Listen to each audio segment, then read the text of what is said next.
Welcome to Moz Garage with Kev, Crick, and Smokey. On this episode, we're going to be talking about criticism and reasoning and how those two are intertwined. I guess the biggest area for me recently where I've learned from criticism is with getting into more of my art projects, I would seek like satisfaction from trying to show it to other people. And yet, like what I learned from that is I was never happy with the response. Even if it was a positive response or a that's good or good job or that looks great. You know what I mean? Like, is it because it was never is it because they give you criticism that you weren't necessarily expecting, so you don't necessarily know how to react to it? In a sense, yes. What I've come to understand, at least for myself, is there's no response that I want to hear from anybody. I try to think about what I would want someone to say to me to make me know that they appreciate. There's no words that someone can say. Like if I saw someone do something to emulate it, or if I inspire someone to do something else, then that's what gives me fulfillment, but not the act of just like, it's like, it's not, well, you got to be happy with it yourself. If you could think of what you needed somebody to say, why would you need to ask somebody? Right. And that's a question you have to ask yourself. Is why are you seeking that outside validation? But a lot of time you don't get the reasons behind it, right? When the feedback you get, nobody gives you reasons. They just tell you they don't like it, and that's it. It would just, right. I would have to say it would depend on the feedback, and it would depend on like what they're giving you feedback on. Because I know that like I've been like my buddy that I'm working with, I've been giving him advice on how to like request feedback from like not just getting feedback from myself and not just getting feedback from his mom, because both myself and his mom are going to say, yes, I think it's a good idea. I think that looks good. I think like we're going to be supportive. Like the role that I'm in with him, it's not my place to like talk down to something, because I'm just trying to give him feedback on like how he can move the idea forward, not take a step back. But what I'm telling him to do is he needs to talk to other people that are not associated with what he's trying to do, and just get like outsider feedback, and then not necessarily take what they say to heart, but to at least acknowledge, and maybe even like go as far as writing down what these other people are doing, so that you can kind of look and put yourself in that other person's position, and then through their point of view, like what they are actually looking at. So I'm trying to get him to talk to people that like go online, so that they have like a frame of reference of like looking at like how a website should look, and then like give feedback on like, is it user friendly? Were they able to find what they are looking to do? And is it easy to find that? And it's been a little bit difficult, because he's kind of that same way, where it's like people start giving him the criticism or giving him the feedback that he receives as criticism, and he just kind of blocks it out, where it's like, no, man, like you should really be listening, and at least acknowledging, like, I appreciate you being honest, and I appreciate you sharing this with me. This is something that I really do need to think about. And then it's up to you on how you think about that. If it's something that you don't support, you don't agree whatsoever with this person's feedback, then okay, whatever, I'm just going to put that on the back burner. But when you hear it again, then you've got that consistency that, okay, for the second time, I'm just going to put it on the back burner. What are you going to do when you hear it a third time? Then you're going to have to really start paying attention. If it's something that you don't want to hear, there's a reason you don't want to hear it, and you need to address that.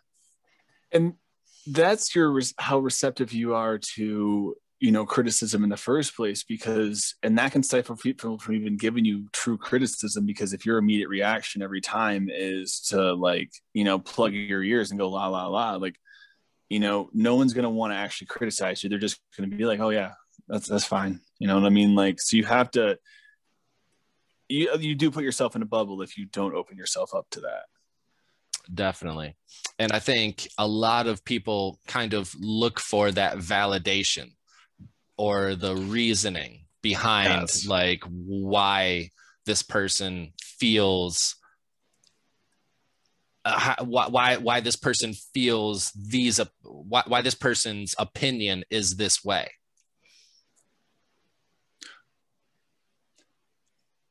That's where too, like I it's good. You should take that criticism, and like you said, if you hear the same thing 3 or 4 times from people, like you should take it in consideration. But it doesn't always mean it's right, because maybe you're doing something that they don't understand, and that's where you believe or do you really know about what you're doing.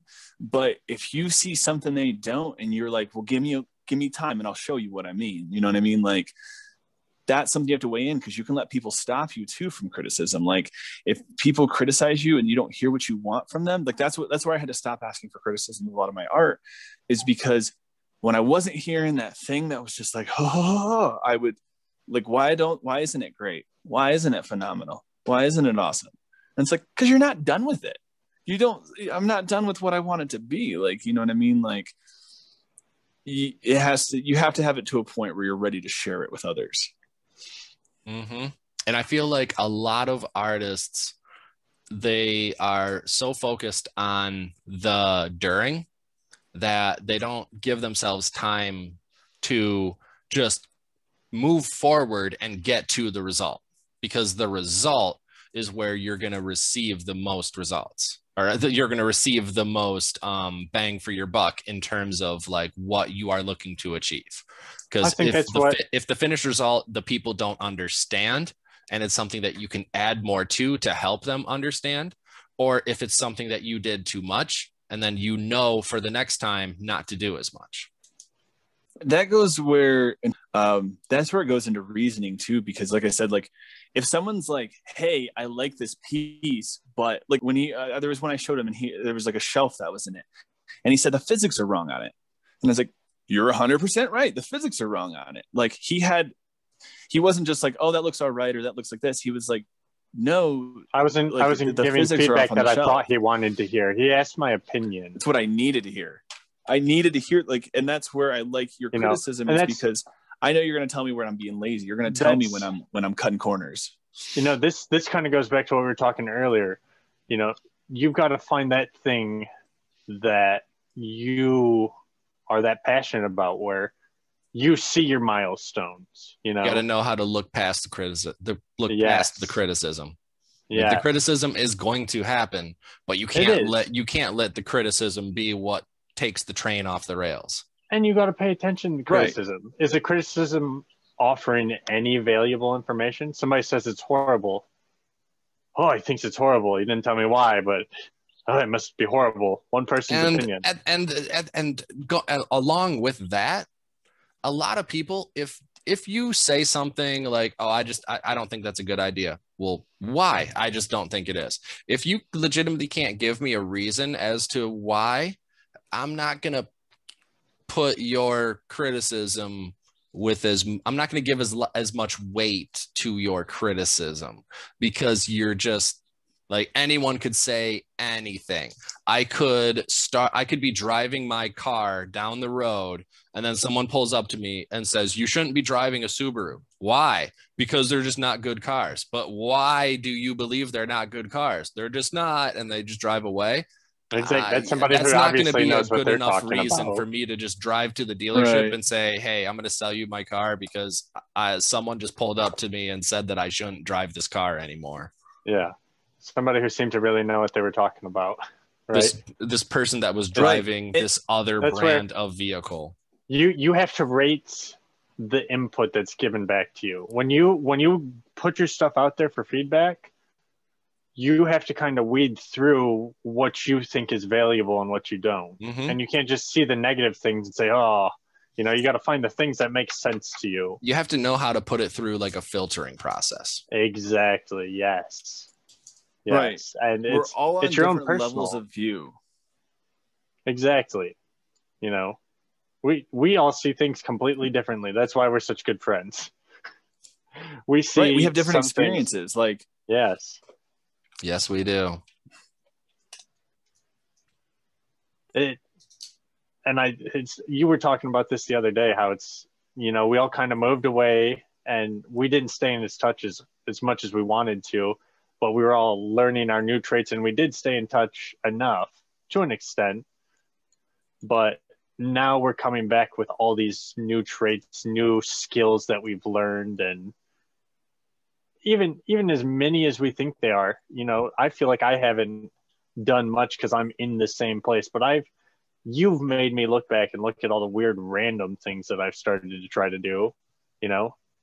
You give me feedback on these things. I send these things, and we feed on each other. We gotta give ourselves more credit.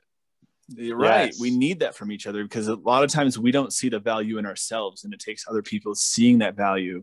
You know what I mean? That's where we trust each other's criticism. I'm not going to go to a stranger on the street and say, hey, tell me how to live my life. You know what I mean? What's your view of my life? And it's like, no, It's like, hey, I'm not asking you to tell me how to live it, but I'm asking you, I know I like the way you do things. I like the way you think, and I understand you.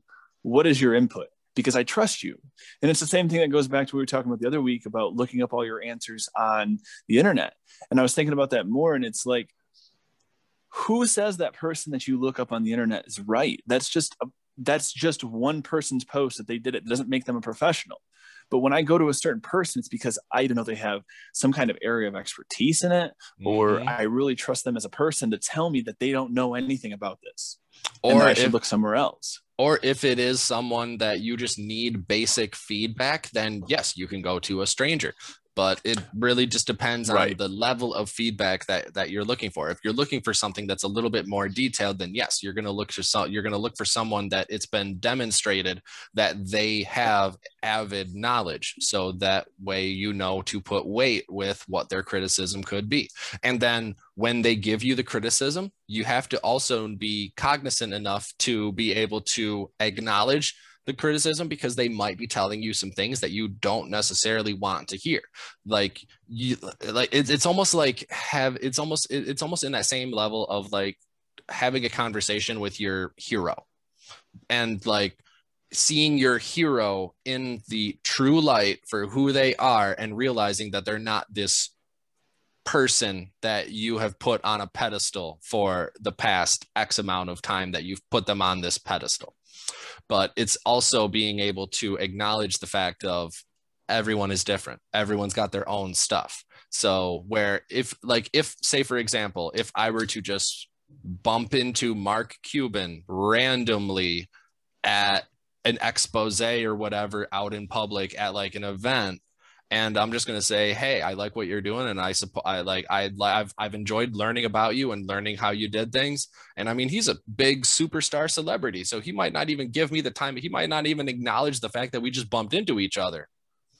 It's going to show how this person is. I feel like what I've learned about him, he would not be that person, but he very well could be. And if he is, I'm not going to stop learning about the guy. I'm not going to stop there's value to be gained what the guy has done. Now, if he steps on my shoe and he's a jerk about it, then yeah, that person's a jerk. It just really, if something happens that you don't expect, you have to be able to accept that it has happened. And a lot of people just kind of like, they have a bad experience, and then they just, it wasn't the greatest experience, or that person wasn't actually who I thought they were. No, they are the person that you thought they were. You just thought you expected them to be differently than what they truly are. You didn't know them as well. You didn't know them as a person as well. You know what I mean? You've never met them. Like you said, that's your first time actually meeting them. You knew about them. Mm-hmm. You knew of them. Mm-hmm. You didn't know them. And especially that's character is who you are every single day. It's not who you are when you. And we think about like these like celebrities that we see on TV and stuff, and we see like the personalities that they have in front of the camera. And then you have like People magazine and other places that get these stories of how these celebrities are when they're not in front of the camera. And that's where you start learning different things. And like people that have different resources obviously have different utilization of those different resources.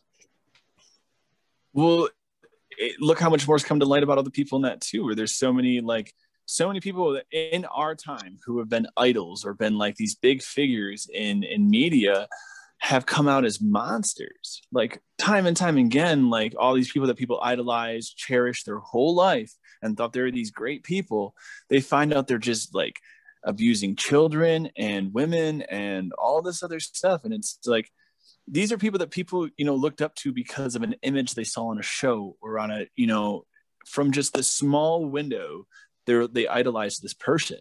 And then their whole world falls apart because people are people and people are fucked up sometimes. Like I'd always laugh when like TV shows or just like things would give away like a dinner or like tickets to like a sporting event with like a celebrity or like something, and it's like that person has that person could like 100% care less of who sits in that seat, and they're just there for the publicity. Like they're not even really like you like it could be like it could be tickets to like a soccer game, and then like you go to this event with this person, and then they're like, oh yeah, I don't even pay attention to soccer. We're just here. There is an interesting episode of Seinfeld like that where they got tickets to they'd won tickets a long time ago for this celebrity golf event, and they like cash them in way later, and it turns out to be OJ Simpson. Like after the whole fiasco and all that went down, and it was like, man, he was debating. He's like, should I still go? And do I still go? And like all that was like the whole kind of, you know, premise around it. And he ended up going. But it's like, it's this status that we put on these people who are just people and are good at one thing or get put in the spotlight that we latch onto and we idolize, and when we blow them up in this much more godly being. And it's like, no, if you watch their day-to-day life, you could probably criticize them, and you could probably, you know, they're just a normal person, and you just don't see them every day. Mm-hmm. Right. Like exactly. When I was most of them wipe their own ass. When I was down in Panama City Beach, my first year going, and I actually met one of the guys that was on The Real World for MTV. And he literally was just like, dude, I'm just a normal person like you. I'm not any super extravagant celebrity. But this guy was like in this club. He was advertised that like, we've got like such and such from The Real World here tonight. And I was happy that I was just smoking a cigarette outside. And then he came outside to smoke a cigarette. Like, oh my God, it's such and such. Like, but for him to just be like, dude, I'm no different. I'm literally just a normal person. But he's this person that's being advertised as this like bigger person. Like I didn't really think about it. Make money. I didn't think about it at the time, because I just thought at the time, oh, well, he just probably says that to everyone so that like no one thinks that he has like a big head on himself. I'm just like, he's probably just like downgrading himself so that he doesn't appear to like be like someone that like thinks too high of themselves. But then now that I've had a little bit more time that has elapsed between then and now, and kind of looking at it, like a lot of these celebrities, they literally are just normal human beings living a life, which is to have children and to grow an empire. And a lot of the celebrity, like it's kind of like the difference between like seeing a celebrity that legitimately has money and has influence and actually helps their community, and seeing these people that are part of these organizations that have all this money for themselves and they don't give anything to the community and they just keep it all for themselves. And that's like seeing that difference in like who you actually want to be, like the person that's actually helping others than the person that's actually just helping yourself and helping people that are around you. That paints where the priorities are. Yes, I would say it definitely does. But to the right person, I mean, to each their own. People are gonna want what people they're want. Just people. Exactly. People, nobody's exactly the same. There's some people who think a lot alike and some people who don't, and mm-hmm. You know, people are people, and at the end nobody's got to solve all, because nobody's found out how to make it happen forever. You know, we all die. We're all born. We have what we have to work with, and that lifestyle is Then we hard get for to them it. though too. It is. Even when you're famous yeah. like that, like you're criticized constantly. Every action you make. Look at like Snoop Dogg when he decided to do Rastafarian music. Like he's been doing rap for 20 plus years and wants to try a new music genre. And y'all who don't even make music want to criticize him and like give him shit. It's like, Exactly. who are you to tell another person how to live their life when you don't even do that every day? Like Literally. like where do you get the right to criticize them and tell them how they're supposed to live? And it's like, that's got to be hard too. You know what I mean? Once you get to that status and are trying to progress yourself and everybody wants you to stay the same thing that they remember, like you got to be able to bust past that and say, that's cool, but we're going to go do this. Because you see tons of shows that fail for the same reason, because they try to cater to the fans too much. They don't live to their message and what they started for and why they did these things. And they just like, you know, turn over to the criticism.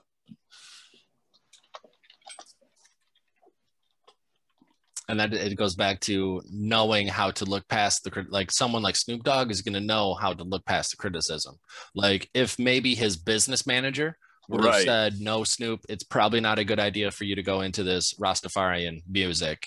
Like, and these are like A, B, C, X, Y, Z reasons as to why you should not go into. Then he would obviously listen to someone that he gives a lot of weight into, as opposed to like, he's just walking down the street and then like, oh, like, hey, Snoop, like, I'm a fan of your rap, but I heard that you're going into Rastafarian and I'm not a fan of Rastafarian, so I'm not going to listen to your Rastafarian. And that's reason for him to be like, well, you know what?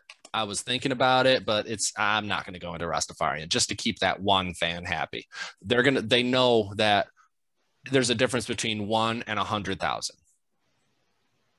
And there's any number in between. It's not just one; it's 300, 500. It's that's what I'm saying. You know what I mean? So it's like even that. It's 1 and infinity, and anywhere in between. Either when you're an influencer, either one person is influenced by you, or infinite people are influenced by you. When you're an influencer, that's what you do. And that's either how like shielded you are or how good you like, because a lot of like people will say they don't even check the comments, they don't even read them because it's such a toxic place usually. And it's like that's what they probably do anything or learn to. At that point they hire a social media manager to read the comments for them so that they can continue to have their presence, but it's not actually. And they probably just see like the most the most meaningful ones, like ones that like, oh, I definitely got to show this one to Snoop. But all the rest of them are just going to be like, appreciate the support, love what you're doing, appreciate the support, blah, blah, blah, blah, blah. What? But you got to get some of the negative ones. You know, you need to know what your fan base that's what I'm saying. That's what I'm saying. Check like that against what you believe. It's only going to be like the specific ones that like the social media manager is going to be like, oh, I actually do need to, like, this is legitimate and I need to show this to Snoop. You might want to think about that. Yeah, like you should look into this, or you should think about that one. That makes sense. Yeah, absolutely. Do you guys ever feel like you're too critical? At times, I definitely feel like I can be a little bit too critical. I feel like it's also it's a little bit hypocritical because I claim myself to be more open. I feel like my initial thought is a little bit more critical, but it's my end result thought, like after like having my initial thought and then like thinking about it 40,000 different ways, and then like, okay, like at the end of the day, this is where I align. But my initial thought, yes. I'd say I'm pretty similar to that. I feel like I get that way a lot of times, but sometimes you can find that flow, that healthy balance where it's like all of a sudden you see something and get an idea and just attack it and at least get it started. You know what I'm saying? Mm-hmm. Before you just shut it down, like, that won't work. Like, you saw something that made it work, so you went get your hands in the clay. Mm-hmm. Yes. And it's like especially working with my buddy, like he, like a lot of what he's doing, I have previous experience in terms of like what I did with the fraternity in terms of like advertising, and I've given him my advice, I've given him my feedback, and and then to see him make decisions that he just completely disregards, like what my input was, but then understanding why he did it. because at the end of the day, he felt that like the feedback that I had given was not necessarily pertinent to the decision that they were making. And then myself to also accept that as well. Like, I'm going to give you my feedback, but if you don't use it, that's on you. And like, you can't complain about not seeing something when someone said something and someone tried. You have to accept that you're making that decision not to accept what that feedback was. In the end, you're the one making the decision, right? Mm-hmm. There's only one person who makes decisions for you. There's only one person who makes them for me. There's one person who makes them for Crick. Right. We're all limited to, all make the end choice. It circles it back to just being personally accountable and holding ourselves accountable for the decisions that we make.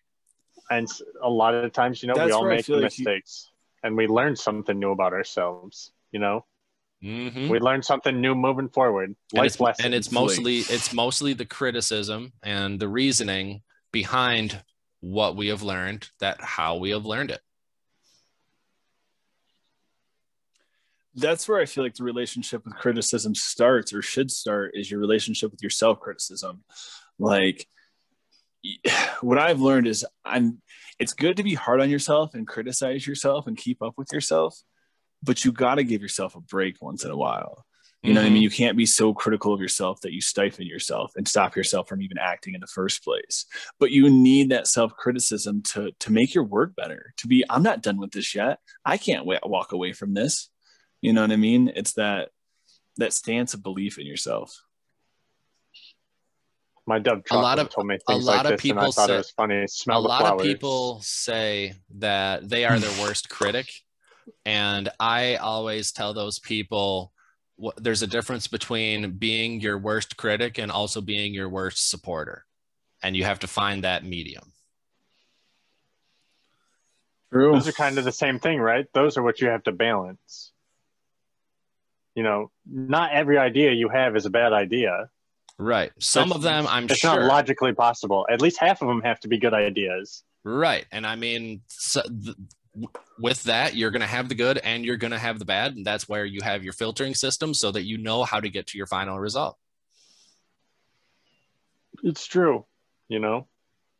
It's everything builds up. Everything you do in your life builds you up to your way of understanding it, and the way you interpret it is going to be different than the way anybody else interprets it. But it's what makes us people, because the way I interpret it might not make sense to you or anyone, but it's the way it makes sense to me. It's all these different things happen to us that makes us see things and understand things the way we do.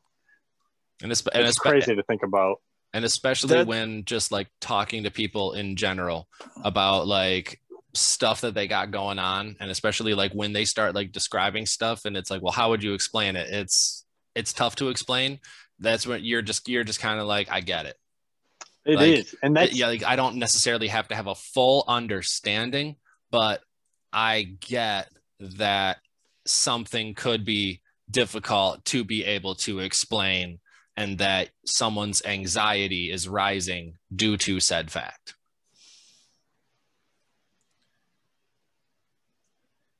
And I think a lot of the days that helps. Sorry. Oh, I was just gonna say, like, I think that helps too when the more you learn yourself, you know what I mean? Because you can learn better when to when to use the stick and when to use the carrot, you know what I mean, on your own self. Mm-hmm. Like, you have to understand yourself first before you can criticize yourself, before you can do anything else. You're like, how do I actually motivate? Do I need to belittle myself here and kick myself in the ass to keep going? Or do I need a break? Do I need to step away for a few minutes? Right. And especially with, like, I've really come to realize and accept that not everyone is always asking for someone else's opinion. They're not always asking for feedback, and they're not always asking for criticism per se.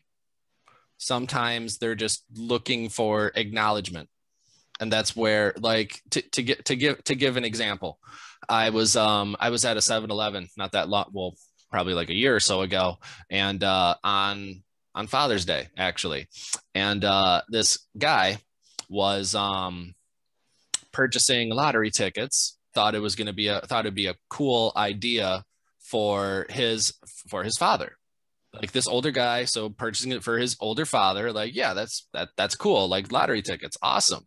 And so he was just looking for someone to acknowledge that it was also a good idea. He wasn't looking for criticism and he wasn't looking for advice. I tried to give him both, where I was like, yeah, I think that's a really cool idea. And actually, if you want to take it a step further, you've got kids or you've got grandkids, like, you can get them lottery tickets. You can get one, you can get like one for like friends as well. Like, you can do this. And he just gave me a blank stare. And I'm just like, or you can get it for your dad. It's a really cool idea. It's like, yeah, I thought it was a really cool idea. As soon as I spoke his language again, we were back to having our conversation. But he didn't even acknowledge the fact that I tried to give him advice on how to take it a step further. He didn't ask for that. Right. What reaction did he give you? What reaction did he give you when you said that? That was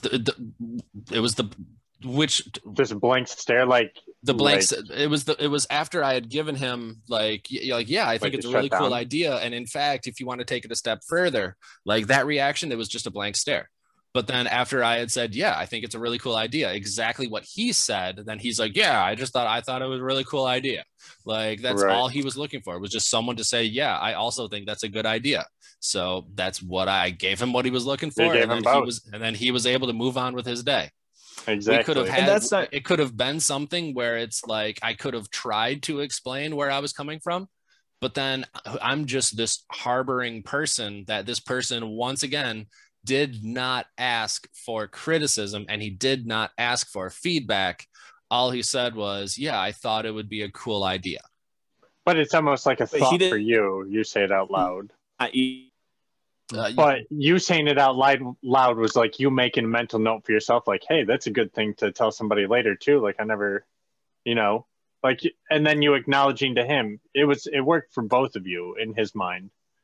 Yeah, because just using that example, when someone has asked me for my advice on something, I have and it depends on the person. Like, if I have kind of in his situation, if I'm at like a grocery store and someone asks me my opinion on something, I'm probably looking for what they want to hear, and that's why they're asking me for it.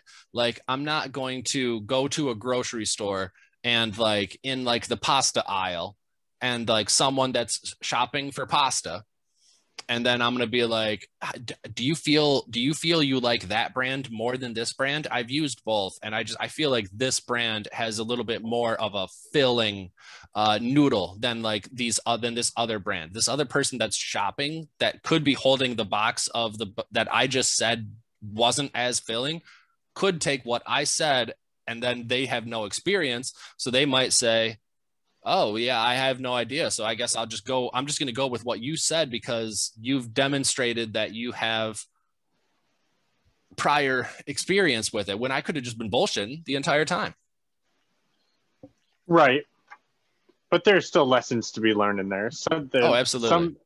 Even if somebody's lying through their teeth, they're lying from a truthful place at some point. Like, they get the notion of understanding at some point. And you can usually tell most of the time with people who are like bullshitting, right? Most of the time. Yeah, I'd like to believe, but they are getting a lot better these days, I will say. I mean, I guess that's where my circle has shrunk as I've gotten older, of people like you moving to where you are, and then Crick moving out where he is, and then me staying here. And I don't know, I feel like I've seen things that make me trust less people, but I've learned things from that, like I've seen my own share of people that make me think about who I try to get my criticism from, who I know I can trust what I'm going to get back from them. Mm-hmm. And I think, You know, and I think- even if you take out the factor of us moving away, if both Crick and I were still back home with you, you'd still see that. I would, but that's what I'm saying is we've all been through this craziness of the different types of criticisms we've gotten from people, right? Crick, go ahead and talk about your criticism. Tell us what yours is, because you've got to be able to relate to this. Which one? I don't know. In what sense? Anything. More what I was just trying to get at was that the older we get, the more that we have witnessed.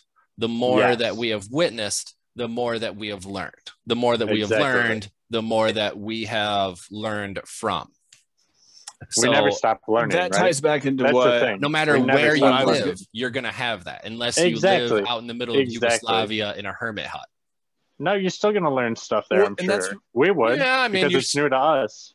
You know? I would argue that Experiences you are new I would to argue us. that you would, but if you're a hermit that doesn't associate with a lot of people, you're not going to learn as much as What are you like, right now? someone that actively associates with society. This on this is Crick's a How am I a hermit. hermit? You told No, me no, you were no. a hermit for a while. I'm saying That's like how a you practice on legitimate drawing. I hermit, was, but a I work legitimate now. hermit. But now I work. that You now. do. But now I go out. You and does do. not but- interact with Yeah. outside society. There are things to learn from every aspect of life. Don't ever think you'll Right, never learn absolutely. something. Everything can And offer appreciate a lesson. your lessons. Appreciate what it your is. lessons because like you answered that guy in that store based on your intentions that you were trying to help and you were trying to inform him. And I'm the same way where sometimes I probably should cut that a little bit back and people aren't always looking for advice. It's your But at job, the same though, time, at right. that point. At the same time, though, if not, he just went up to say something to you to say something to you. So if you're gonna You if you're read gonna the start a situation, conversation but with yeah. me, right? But if you're gonna start a conversation and you actually want to have a conversation, then let's have that. But if you're just telling me something, and telling me, and you want to talk at me, then that's not very respectful. Like you shouldn't speak with expecting me to say something back. You shouldn't speak with expecting to hear something because it's like Your that's not why words- you your had the words have conversation meaning. with me. Mhm. Your words demand a response. You And didn't back- just and- what'd you say them for no And reason. back when I was doing the MLM stuff, they were basically heard. training you to have these conversations with people that you initiate these conversations, or if you're lucky enough, they initiate with you, and you got to learn how to like naturally guide the conversation to you asking them the question that you want to ask them. But then in my experience, it's as soon as you are guiding the conversation, the person typically catches on that you are guiding the conversation, because it's not Right. very It's easy to just scripted, naturally right? guide a conversation. And it is 100% scripted, even though they tell you that that you got to be original and you want to be able to like in the heat of the moment. But honestly, the most like you have to have organization so that you can just naturally fly off the cuff. And in that transition between like going from a script to being natural, the person like it's just you me need a happy personally. medium. You need a And happy medium of everything. A lot of people that I feel like if you're just standing in a grocery store just minding your own business and someone just naturally comes up to you and says, hey, would you like what are all the ways that you make additional money aside from your 9-to-5 job? That's one, assuming that they have a 9-to-5 job, and two, assuming that they have additional ways where this person might not want to tell you their business. So they That's might the say, point. You're they supposed might to say make them who feel they like might, they they need might it. say who are you, and they might say like who are you and why are you asking this information, and they might just criticize you off the bat. But I guess where I am is, how would you feel if somebody came up to you? And that's probably where you don't do it anymore. So that's probably where your feelings came in, I'm guessing, right?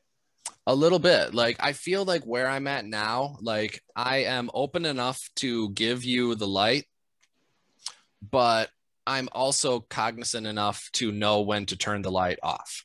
Yes. And I feel like the people that are really successful at that are not.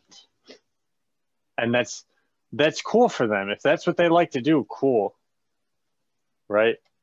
But I couldn't do it, and that's why I wasn't any part of it.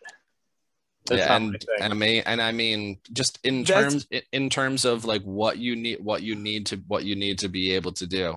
Like that's why I didn't disagree with how it worked as a business structure. I disagreed with the type of people that were the result of that said business structure.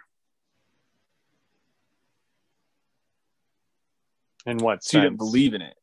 I wouldn't say that I didn't believe in it. Like I said, I supported the system. I supported how you didn't believe in the worked. culture.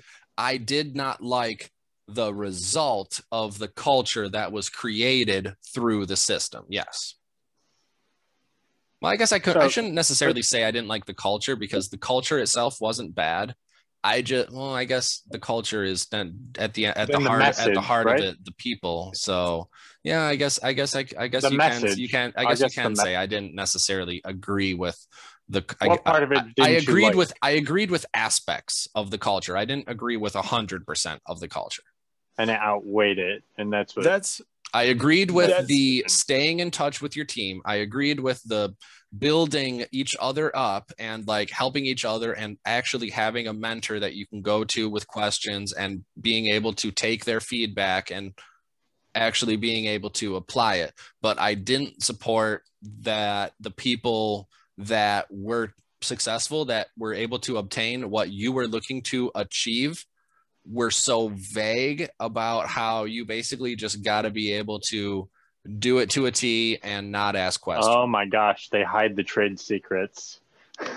But that's you're going to have that anywhere. I was gonna say, that's where you just got to be passionate about.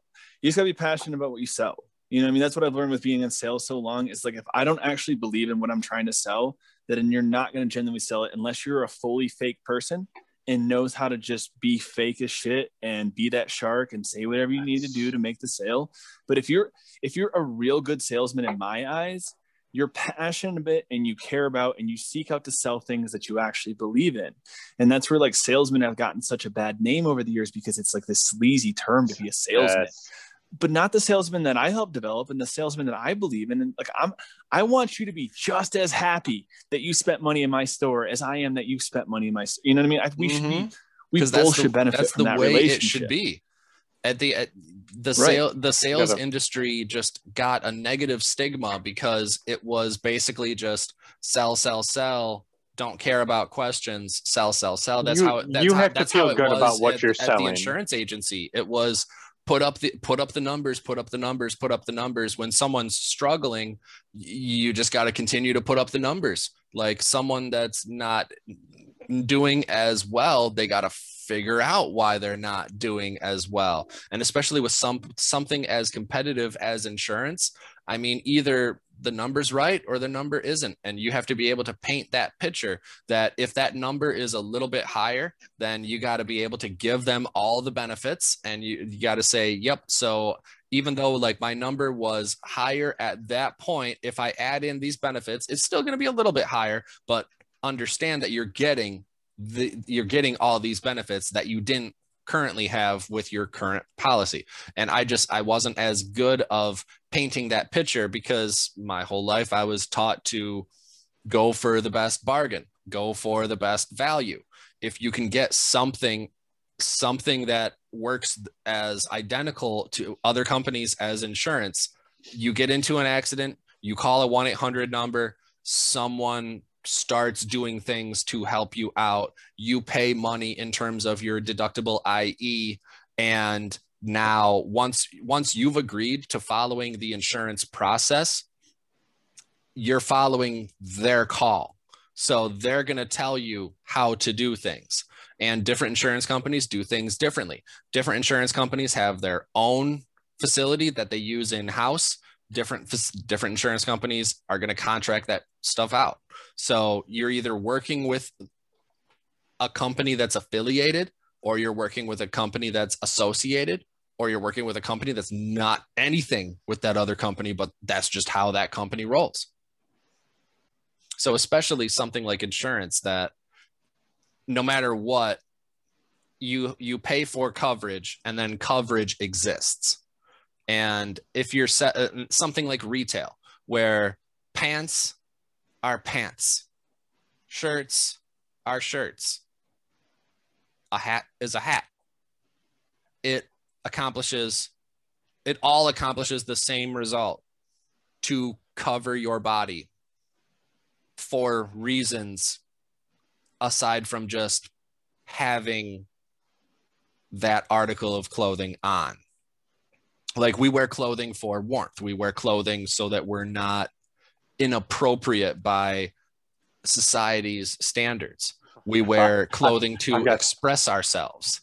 I think I wrote something in the journal about that. Who says you have to wear clothing? There was once upon a time in human nature where we ran around naked.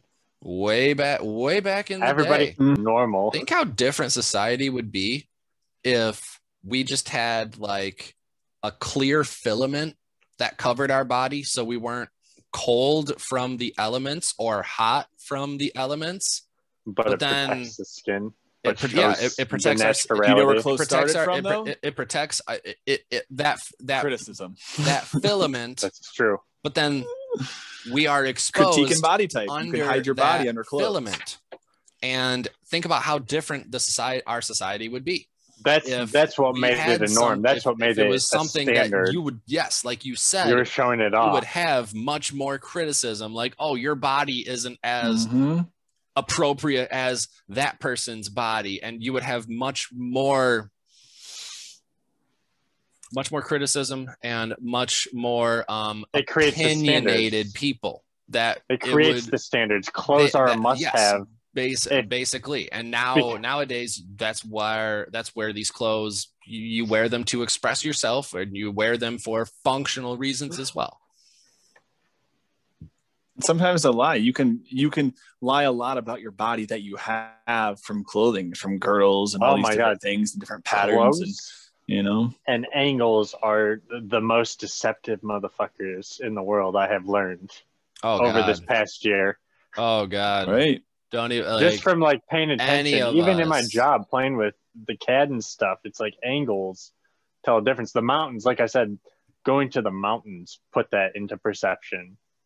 Just the view of the mountains, and then once you get on one, it's like, damn. Yeah, no kidding. Looking at Google Earth and living it are two completely different things. Yeah, it's a lot different looking these things are down big. from Google Earth than putting yourself on that mountain. That's on a much larger scale, but yes, clothing to the same extent, Clothing, the patterns on clothing. There's been such a stigma there is a little bit to that, coolest clothes. Like the colors patterns of clothing. And how colors need to I'm match. The same where, like, I would love to not have to wear clothes and be able to run around naked all the time. But I fucking love suiting up once in a while. Oh my God. I love looking dressed into a tee. Really badass. Nice. Yes, I just bought the most badass looking button down I've seen in a long time. I looked and I said, you know what? I'm going to buy myself a nice button down. Because I saw it and it looked nice, and I haven't bought a nice shirt in a long time. Needs something new. Good about it's gonna refresh it. It does. I need to go shopping for some new like khakis or something for this new job that I'll be having. That's what I'm saying. Just a few things. You only need a few things. Maybe buy 2 pair of khakis. Yeah, that's the plan. That's the plan. Because then I've got. But then you got a couple of nice else. shirts and colors. Yeah, and I've got a bunch of shirts, and I've got a bunch of I've got my dress shoes and stuff, and they said I don't have to fully suit up, so it's just I used to do a job that I had to suit up every day, so it is what it is. I'm happy that I'm just gonna go get these khakis, and then it'll be comfortable. How would you feel that first day you wore that new shirt to work? Someone question or ask you that's a good one.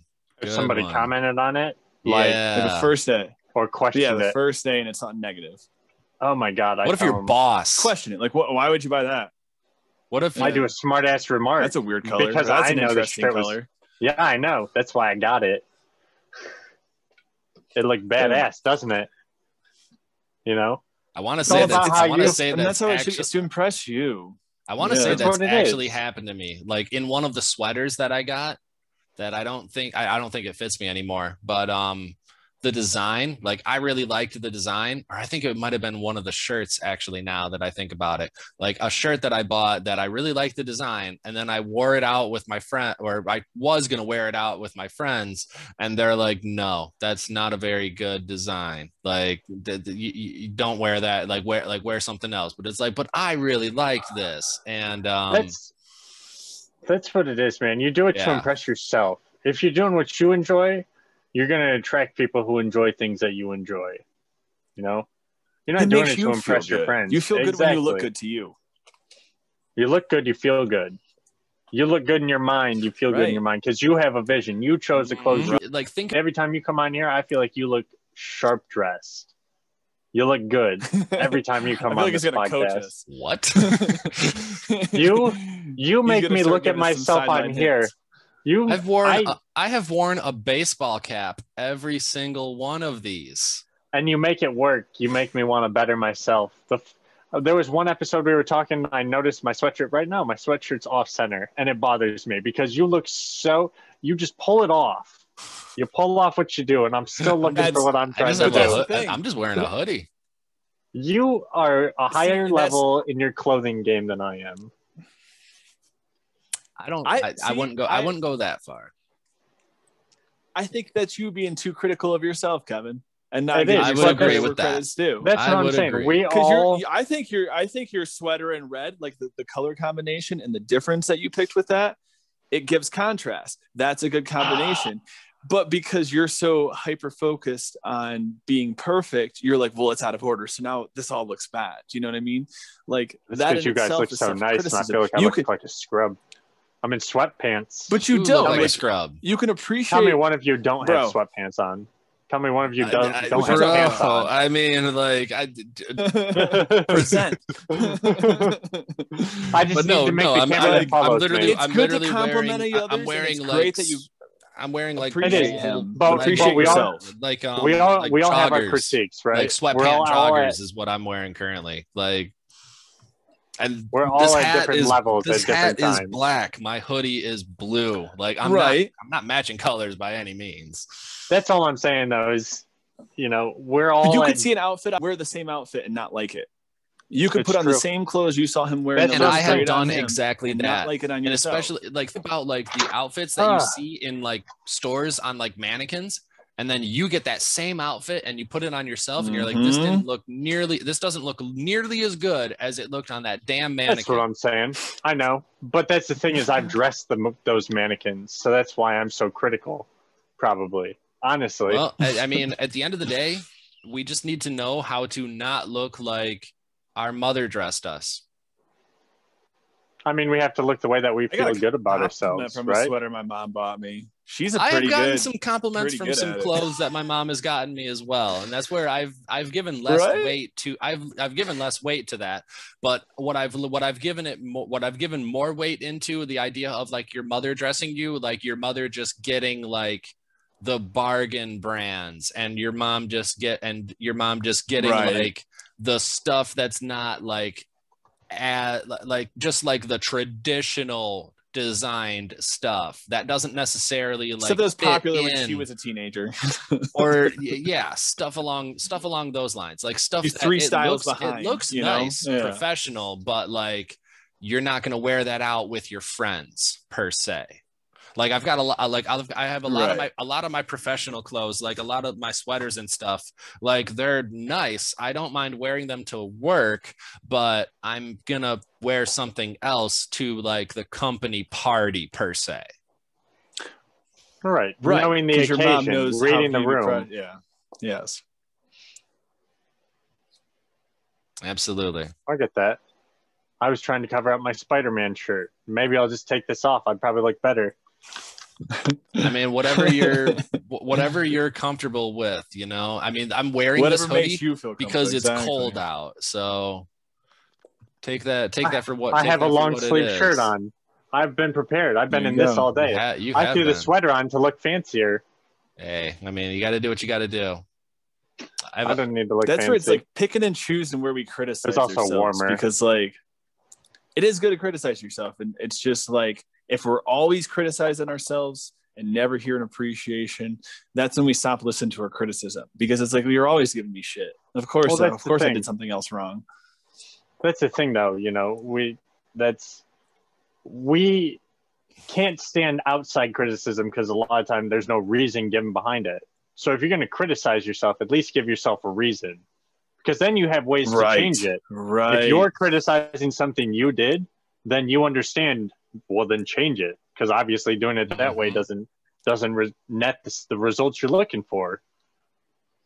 That's such a good point. And that's honestly like when I've made the biggest change, because I've always been a critic of myself, but it's when I actually started doing things so I didn't keep critiquing myself on the same area. It's like, well, of course, you keep doing the same actions, you end up with the same results, and you're going to end up with the same critique. And it's like, do something about it. Like, right. Just do something. What's the definition of insanity? Doing the same thing over and over and over again and expecting something different to happen. Well, why would it? When you've literally done the same thing over and over. You said you've been getting in chemistry. That's the biggest tool. Okay, these two things, this is what happens. Okay, these two things, this is what happens. And making a note of those things.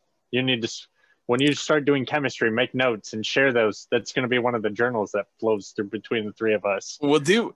But funny you say that. Even on that, there's tons of like experiments that they run into. And the guy that I've been watching on it, Niall Red, he was like, he would run into things where he needed to change one element from another element, and he had like just one experiment to go off of, and they're like, yeah, we think this is what's going on because this is what's kind of happened and it should kind of happen, but it's only been one experiment that's been documented, and he needs it. So it's like he's got to try to attempt that, even though it's not for sure that's what he's going to end up with, but it's all he's got to go off of, you know? But it's something that relates to like nothing's two, right? For sure. There's document. Exactly. Right. Exactly. Everything is trial and error.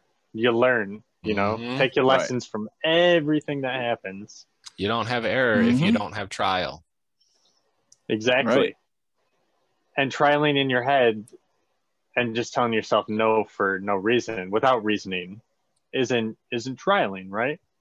You have to try things. Oh yeah. I mean, you can run scenarios through your head all you want, but until you actually try something and apply the knowledge that you have gained, all it is empty knowledge. Every time I get on one of these, I feel like Star Wars things are the go-tos. Yoda, do or do not, there is no try. That's 100% true. Yeah. That's where like I've heard a lot of people say this, where you can't learn a new topic off the internet or from like watching videos and all that stuff like that. I think there's some truth to that. Like if you just sit there and consume and never enact any of the lessons that you've learned and put them into practice, then yeah, that's just going to get lost in, you know, the ether. But if you put into application the process that you've learned, what makes them any different than online courses that a college student's taking right now, if it actually works in reality? Yeah. And if it's something that you can literally learn from an online course. Right. As opposed, right. Or that goes back something to, that you can just teach yourself from reading online articles. Like everything, like I haven't really like watched any like courses on like video editing. I've just been like looking up stuff online and just kind of going for it and seeing what works and seeing what doesn't. And that's I think a great way to go about it, because like that almost stifled my aunt when she was getting into coloring, because she read a coloring book that says this is the way you have to do it, and then she stopped coloring because she's like, I'm doing it all wrong. So if it's an actual course that has a set curriculum for this is the way that they're going to follow and this is the way they're going to teach, and doesn't go, hey, you know, this is our best understanding of it, but you know, try it your own way, take this with a piece of grain of salt and do something with it. And depending on what it is, like some things need a course and some things don't necessarily need a course. True. That was my mindset. I think it's amazing that I think they actually have like cryptocurrency courses in some colleges now, but crypto is something that you don't necessarily have to attend college to learn about. Anyone can find any resources for cryptocurrency online or through other media. That's what I'm saying. We are in the day and age where there is literally no reason you can't learn to do anything that you want to do on some level. On some level, because everyone has access to their public library, and those are thousands of books of stuff for you to just check out and read. Yes, and most public libraries have free access to the internet. So if you want to look up like a YouTube video or something, if you're more of a visual learner, you can look up YouTube video and watch people's experiments and results and learn how to do it. There's going to be some limitations to using networks that are supplied from other places, but yes, to what you're saying, absolutely. Like it just in terms of people having those abilities. I needed an easel. I know how to work with wood, but I just watched how some guy did his because it's $200 starting off for a decent easel. But he's like, hey, you can make one for $30-something. And I don't know his credentials. It said that he was a painter. I didn't look into it and all that, but I watched his process. It made sense to you. With physics, it made sense. It made sense to me. So I said, $30 compared to $100, I'll give it a go. And it worked out great. You know what I mean? Like I put it into application and tested it for myself. I didn't put full trust. I wasn't going to call him if it went wrong and be like, how dare you put this online? It was, that's when you engineer something else, make it work. Make it right. quick style. And it wasn't that you saw this video and was like, okay, I'm going to go spend $100 on a professionally made easel, but I'm going to remember in my mind that easel breaks, I can make an easy one for $30. And then if that easel breaks, you're going to go get another $100 one. Oh, but I know a cheap way to do it, but you don't do anything about it. It's just empty knowledge. That's what made me feel good about this one in the first place. If this one doesn't work, I can make 3 of these for the price of one of the other ones. You know what I mean? And it's like 3 attempts. One of them's got to work enough to hold up a piece of paper, you know? Something. Did the math, made it make fiscal sense. And you know, absolutely. we all have our justifications, right? We're all going to do what we're most comfortable with. And yeah, it's good to step out of your comfort zone. That's how you learn new things, but it's got to be for what you want, not, you know, that's how the never ending rabbit holes start. You want to learn something, so you need to learn this to learn that. So now you got to invest in this first before you invest more into this. But to get really good at this, you have to invest in this. And all of a sudden you're 30 rabbit holes behind where you were trying to get started. And it's like, okay, which one am I trying to actually do now? You know, you got to take that time. Like, okay, this makes the most sense because I want to progress this. You got to pick something to try to progress with, but you try the rabbit holes. So you find that one. People say all the time that they're like learning about some new topic and then they find themselves on a rabbit hole because that one topic leads to another topic that leads to another topic that leads to another topic that leads to another topic, and then they're 5-10 topics deep where they were really just trying to learn about one topic, and then it just rabbit holes are good if you can manage them. That's the trick. It's good to make notes, but remember what your main goal is. What's the thing that what gets you most excited, right? Go further down the tunnels too. Like actually explore it. Like you can do a lot of things to a certain extent to see if you like them without investing, you know, hundreds of thousands of dollars into it. You know, I could have bought a really nice easel, or I could have spent $30 or nothing. Like you can dip your toe in the water without diving in and see if you like the general aspect of what it is before you invest completely into it. You know what I mean? I took like a cheaper route. You don't have to. I found a cheap $15 easel that is made out of aluminum that's really light but really fragile, and I've already got a bent leg. But it works. I sketched something that looks really cool on it. It worked for me, but it's not what I like. But I got the idea if I needed an easel, you know. Yours was only double that, but still a third of the full cost for a good one. We all take our own, our different paths. Too. You don't want to stifle yourself and frustrate yourself because you're working with inferior tools. You know what I mean? Yes. You don't want to like put it on yourself that you're failing because you're working with a much harder to work or a shitty tool. You know what I mean? And that's so it's like that middle ground. It's like, it's got to be good enough. You got to take the tool out of the equation. And you gotta find what works best for you, right? Right. What method? Well, yeah, there's thousands of ways to do anything. Figure out there's no one right way. There's no one solve all to every makes solution sense for to anything. You. Yes. That's where I think we just have to be critical of our ideas themselves. You know what I mean? Like explore every idea, but critically think about it. Is it something that I'm passionate about? Is it something that holds my values? Is it something that holds my interest? You know, that's what I'm saying. What are these things that what are the rabbit holes that you've dove the most deep into? Why did you dive deeper into those rabbit holes? You know, a lot of times you get on such a rabbit hole kick. I do anyway. I don't know about you guys, but you get on such a rabbit hole kick. You've got all these holes dug, and they're like partially dug by the time you realize, like, I've got this thing. I don't remember how to use it exactly, but I feel like I was somewhere with it. Something. It really depends, because I definitely see that more with like when I'm like when I'm like trying to like look up something online or something, and then I'm like reading about this basic topic, but then in this article that I'm reading, there have been 3 other instances that all have their own topics that I can click on these to take me to another article about these topics, and then it just kind of continues from there. Do you think you really cared about that first topic that much then?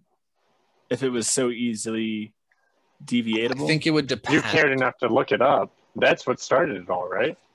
So like, true. I look up an article on video editing, and then I follow an article on how to use Movavi Video Suite, and then I follow an article on if I want to upgrade. I follow it. I go back to the article on if I like what the current one offers. I go, and then I go back to the initial article that brought me to Movavi, and then I go on iMovie, and then but also with this you have to have this with Apple, and you need to learn about this with this, and then you go here to learn about this with that. And it gets overwhelming. It gets really overwhelming. It slowly tapers down. But back to what you were saying, I was absolutely invested in that first topic. That's how this whole thing began. Exactly. And that's through learning the additional information that the internet is meant to distract you. The internet is a very useful tool, but it is created to distract you. Like a lot of people, like and like you have to have a plan. I can't say a lot of people, but a handful of people have said like learning a new topic these days is a rabbit hole, because or learning a new skill is a rabbit hole, because you can't just learn how to do one thing, then that one thing can't be applied to other things, because of nowadays when everything can be applied to other things. Exactly. Everything can be applied to everything, right? Everything is just an experiment. What happens if you mix this and this, this and this, this and this? What about this, this, and this? You know, that's where your style comes from. Back in the day, you could be a blacksmith and you could make swords and you could make weapons. But if you weren't selling those weapons, then what were you making them for? Well, because you like to make them. So you're just making all these things and then they're just collecting. Why aren't you selling them? Exactly. And that's basically the concept. It's like you learn about a new skill, but you should only be learning about new skills that you can make money off of. Not necessarily. Every skill you can market any skill to an extent. Right. So that's where networking comes in. Right. You can meet somebody who says, hey, you could sell those things that are just sitting in your corner. Then you've got that person selling them for you. Absolutely. Everybody has their own besides just making money too, because money is a byproduct. You know what I mean? Exactly. You do what makes you happy. Well, that's where it's essentially they put it into the equation that time equals money, but it doesn't always. Not always, but it just equals it enough to where you are able to survive and where you are able to maintain your lifestyle. Right. What else? That's a bigger topic. Past that, right? It affords everything. It affords everything else on the other scale. But no, it doesn't. You can go trade your goods and services with somebody for food.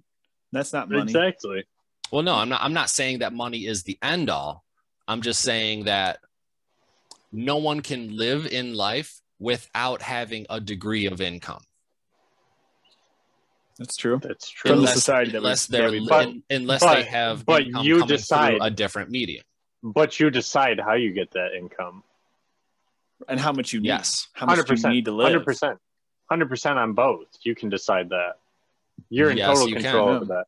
And that's all you can worry about, right? Is the things that you can control, that you have total 100% control of. And then you factor in the variables. What are the wild cards? What are the things you don't have any control What of? matters to you? What are the outcomes of those? Exactly. Right. But you only focus on the things that you 100% can control, and that's things that are important to you and what you need and how you go about getting the things that you need. It goes back to what you said. Who makes decisions for you? Right? You. Right. Exactly. 100%. It goes, that's where too is like money can't be the first goal, because it's like they always say, do what you love and the money will come. There's not usually going to be money there in the beginning. You're doing it out of passion. You're doing it because no one else is telling you to do it. And it's but like you are evolving you have that to do skill it, in the process. Right? Right. Exactly. You're expanding your skills but you're learning also that you give a shit. That even if I'm not making money, I'm still going to be doing this because I need to do this. So how can I make these two, meet? And it's like, it's about fulfillment, money and fulfillment. You realizing that you are not passionate about what you do. It's like what you said. How does it feel selling stuff that you aren't passionate about selling? Right. And you use those skills. If you can sell something that you're not passionate about selling, imagine how good you could be at something that you are passionate about. And then as you get more and more confident with it, it's easier to sell it later if that comes. Well, that's where, and this, especially back when I was in sales, like they just tried to educate you that the greatest salesperson can sell anything. It just comes down to your personal style. So if you can be enthusiastic and if you can exemplify that you have a full knowledge of the product when you maybe understand between 25 and 35% of the product, or if someone asks you a question that you can't answer, you can get them to the appropriate person that can answer that question. But knowing and understanding people, like if you're a great salesperson, you should be able to, it shouldn't matter what the product is. And if you have a passion behind wanting to give someone a product that betters their life, then you can absolutely talk that shit up. And then it comes to your mind. Is what you're trying to sell really worth your time in your mind? What are you trying to prove, right? And to some people, if the money's not right, they're going to be asking themselves those questions more. But if they're making a boatload of money selling whatever it is, if it's not broke, why should they fix it? Hey, that's their prerogative. That's what they enjoy doing. They're good at it. Good for them. Like think about a person. Think about a stockbroker that represents a client that makes, like, they themselves make a decent amount of money because they properly represent their client and they're not just like ripping people off left and right. Like they're actually like invested in their client. They want to help their client do better, because the better that their client does, the better that they do. That's where I have this conversation a lot about marketing, and like that's where I feel with, like you said, a lot of people say a good salesman can sell anything to anybody. But I feel like when you have that power over people, when you learn that sales ability, you're learning how to manipulate people. You're learning how to use their subconscious mind and all this other stuff. So the thing is like Spider-Man, with great power comes great responsibility. How are you going to use that? Are you going to sell that like someone beyond their means, something they don't need that's going to make them not be able to pay a bill, when you really know they don't need that? They'd be fine with the lower version, or they'd be fine with the cheaper version, but numbers count more. So you have to upsell that. And like, that's where you got to check that in with yourself. It's like a good sale, everything's perspective, so to a company, a good salesman who can make the most money. To me, and on a communal level, I think a good salesman takes empathy in their customer, doesn't sell out of their own pocket. Because of course, someone who has the means to spend that higher money, you should respect them and not try to sell what you think they're worth, but to what they can spend. But it's like also for the broker person, and understand they don't need all the bells and whistles. They probably are trying to get by. So maybe there's a more affordable option for them. See, And that's not always the most fiscal. in terms of being a consistent and aggressive salesperson, you have to know how to take emotion out of it. And that's one thing that I could just never do. And that's why I don't feel myself as that's their opinion. as That's where I strong can't relate. of a salesperson. No, because, and the reason I say that is because the people I have researched and some people that I have seen, like, they're not like that. Like, that's not false. Like, in order to actually be able to continue to sell, because when you're making the sale, you're making the sale. If That's like it's them, this it's is probably them where the theory of reptilians comes them from. giving you their money is their acknowledgement of making the sale. It's them deciding that they want to give you their money. And if you're making the money and you take emotion out of it, then you're going to make the money. But if you have emotion in it, then you're going to look at the person's best interests, and you're not going to want to take their money when they're not getting the best product. And the best salesperson isn't going to give a crap about that. Exactly. But And that I'm with you. I can't pull that emotion out of it.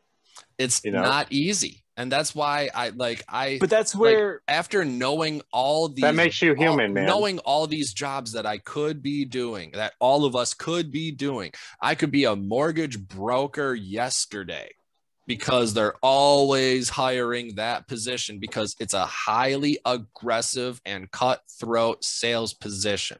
And if you can take the emotion out of it, and if you can call and sell and call and sell and call and sell and move on and get rejected and move on and keep moving on, you're going to make it. well, I'll say this because I get that. That's what you've seen work. And I've ran into this multiple times in management where I've been told you can't, they're going to walk all over you if you do nice things for your employees and all this other stuff. I've seen firsthand that you don't need to be a shark to be a successful business. I got store manager of the year, had highest numbers in the district, had, top SOPs. And I didn't let sharks be a part of my company because sharks will get the sale that day. But the difference is the shark won't have the long game. That customer's not coming back and buying $30 from you every single week. They're going to get that one big purchase. Exactly. And that's all they're going to get. Yes. What can I get out of this time? What's the most I can get right now? Well, you're going to have the people that are in it for the long game and for the people that are in it for the short game. In my opinion, the long game pays off more, but it's harder to. It's not that instant. Well, yeah, because it's the long game. Right. And no one wants to play the long game. And then there's even a King of the Hill episode about it where it's the same thing. They're in a competition. He's making no sales because he keeps informing people and they leave. But at the end of the competition, he wins it because you gave them information and you invested in them and you've looked at treated them like a human being, and they respect that. And they're going to come back to you every single time. They're not going to go anywhere else. They don't care about your price. They don't care about you. Trusted them as an individual. They feel like you're honest with them, and they're going to come back to you every time.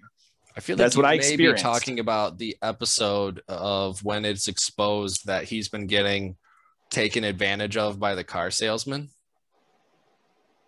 No, this is the one where Bobby starts working at the shop and they have to sell so many propane for the propane extravaganza. And the guy that he informs works for a restaurant and wants to restock all of his restaurants with propane.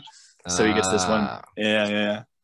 Gotcha. And it's I've seen in practice that method work. So the thing is, we're stuck to, this is how it's always been. And this is how it works. And that's what they can tell you all they want. But I've seen a one-to-one thing of genuine care about your customer people work and make a shit ton of money and fucking work well because you're playing the long game. And it's not instant gratification. It's not the most comfortable thing.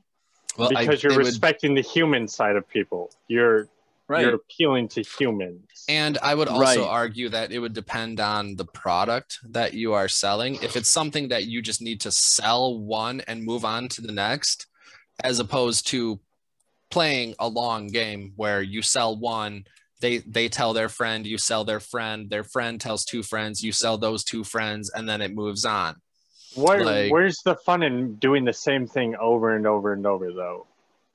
Well, that's why we punch in, punch out 8 hours a day. No. We punch in, punch out to fund the things we want to do. To pay our bills and to fund the things we want to do in but life. we literally punch Right. in and punch out. I mean, some people it's the same thing every day. Some people it's different. Some people appreciate that, which that's fine, but they're doing their own thing in their free time, right? They're course. golfing, they're doing things that they consider fun from their perspective. You know? Right. That's what it is. And I don't know, some people have the long goal of finding the thing so they don't have to be the guy who punches in and punches out. But in the end of the day, that's what you're doing. But you are in control of enjoying what you're punching in and what you're punching out to do. What is the thing that you're doing? And even if it's funny, even if it's, this podcast isn't meant to replace our 9-to-5 job. If it does that somehow, that'd be awesome. But that's not the full intention. We're doing our 9-to-5 job, and it's something we either hate, so we're going to find something else, or we can choose to like it. Or, you find something you like to help pay the bills, or something that's worth doing to pay the bills, to fund the things that make you happy. Either you absolutely love it, you absolutely hate it, or it's somewhere in between. Exactly. I'm yet to find someone that has a fourth. But you got to find hear that the same one from everybody, too. though. Is like criticism and everything. At the end of the day, if you listen to the criticism of what people are going to tell you, then you're not giving yourself the most opportunity that you could be giving yourself. And this is kind of relating back to what it says. You've got to moderate everything that you do. Work can only take over so much portion of your life. Money can only control so much portion of your life. Oh, absolutely. And, you have to find where your happy values are with things. If you put too much focus in something, you'll notice it because you've got high anxiety or high stress about that thing. So it's find a way to control that by building other things around it to help build that into a more communal structure, it's a patience game. Right. Nothing in life is instant. Everything takes time. You only have so much energy. You have only so much energy every day.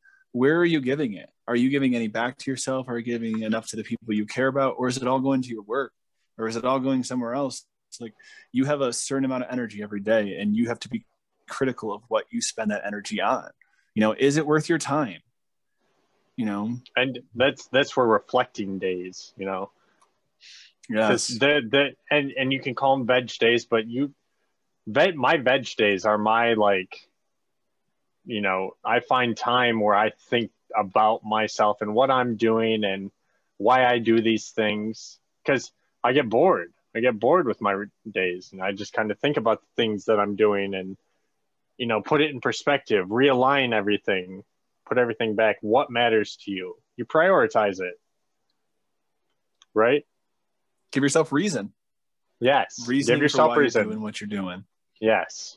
Again, if you're going to criticize yourself, give yourself reason. And reflection days are criticizing days, positive criticism days. And it may not be what you want to hear, but it's progress, right? Mm-hmm. You're progressing. You're bettering. It might be what yourself. You need to hear. Yes. It may not be what you want, but it's what you need. Yes. Those are two different things, but we can't always have what we want, and we can't always sit there and just reward ourselves when we haven't done anything. You have to work for it, and you have to have that personal relationship with yourself to be able to call yourself out and be like, dude, why are we haven't even done anything yet today? Why are you taking a reward already? Like I said, that critical of yourself. My 4-year-old constantly calls me out for things because he's heard me say things because, I'm an out loud thinker. As I'm doing things, I'm like, well, why would you even do that? Like talking to myself, and I'll explain it, like what I was doing to myself out loud, still talking to myself, but I'm listening to it. And so if I do something and give it to him, he will call me out if I skip that step again. Mm-hmm. Because I've already called myself out, and he doesn't know better. So it's like, God, you're my little conscience, damn you. Get away from me. Let this mistake slide. It's fine. But at the You same get to be time, that it's like, champion oh my too, and you gosh. can word it because how much more impactful it is when you know it's a lesson for you. You know what I mean? Yes. He's the reason I write in a journal. You know, he makes me realize things about myself that I never So you thought can I'd give ever less realize back to about him. myself. Yes. Kids will do that. So I'm told. It took me a long time to appreciate it, though. I mean, I feel like I missed a lot of the beginning of his life. I mean, I was there for the whole thing, but I was still a kid, you know, to an extent. You were still, I mean, and He's not to made me say learn things about myself. not to say Don't that get me you're an wrong. old man or that you're a kid. I mean, you are who you are now. I mean, you're not someone that knows everything. You're still learning things constantly. We're all Right. constantly learning things.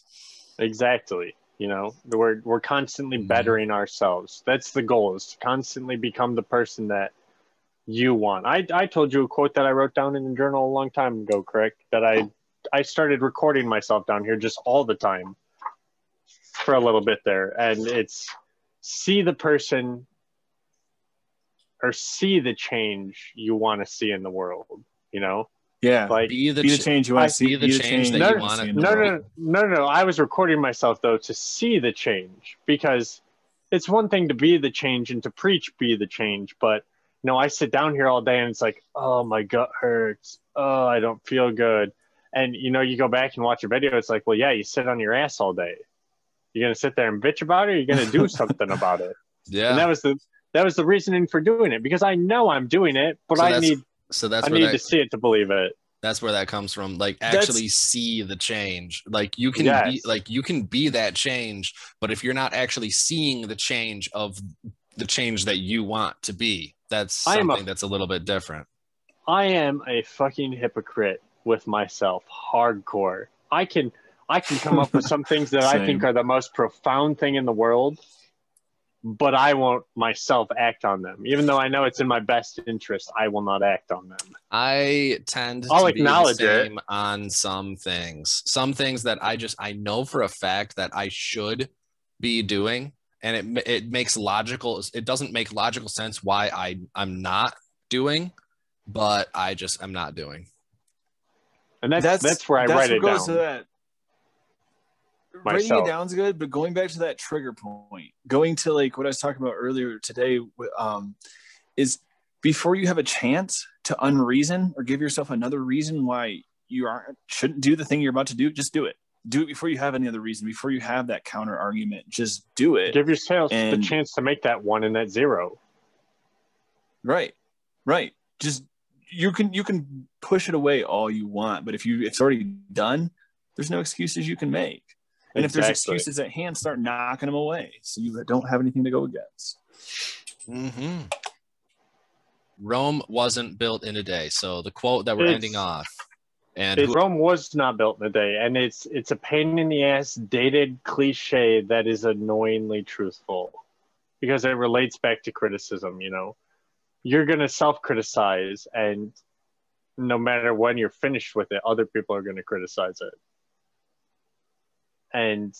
But what did we hear about Rome? It was just this mythical city. It was this great city for its time, right? Yeah, I think Rome wasn't built in a day. How long did it take? Do we know? Was it 2 days? We don't know how long it took. We just know it wasn't built in a day. It just comes down to, and it evolved over time, I'm sure. It comes down to committing to wanting to be wanting to be the best that you can be, and knowing that it's not going to be an overnight change. And its beauty only came because people knew the reason behind their doing it. They felt strongly enough to build what they were trying to build or design what they wanted to design, because they sold themselves on the reasoning behind it. They didn't care what anybody else thought. Back in those days, there was probably a ton of people that were criticizing what they were trying. Like, you're trying to organize your own your own society, your own like monarchy or whatever, even architecture to the level, like, yeah, like they probably received You're trying a lot new of architecture, but they powered through. Everything's new, and they made one of the most influential cities of our time, and that's why we still talk about it to this day. Exactly. And it had its flaws of its own. You know, it wasn't perfect. Nothing ever has been, nothing ever will be. I think at a point, Just like this- one day,